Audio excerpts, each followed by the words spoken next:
Ja lično cenam дека овој судски совет, кој што работи по жалби на сите обвинети,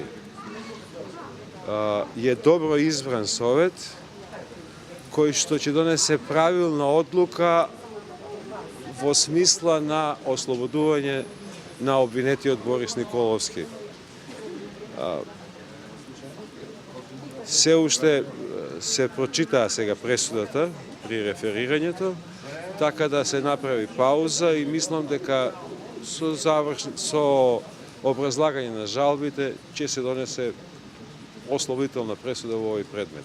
Врз основа на што го темелите вашиот оптимизам?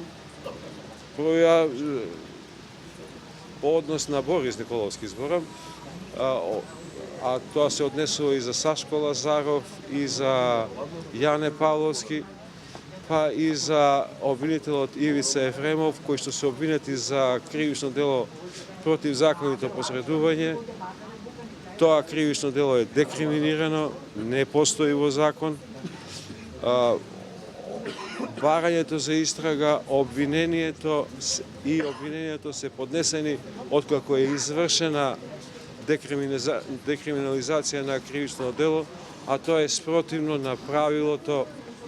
Без предвиденост во закон нема кривично дело и нема кривична одговорност, нема казна.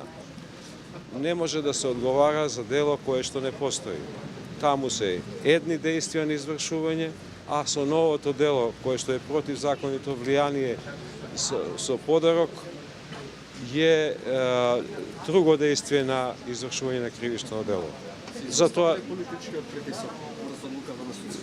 ја мислам дека политички притисок немало уопште, а и судот како носител на посебната третата власт, правосудната власт, не сака да биде под влијание на било кого, а на тоа укажа и Европската комисија сега која збореше за самостојност и независност на судството, така да политички притисок нема да има предметот.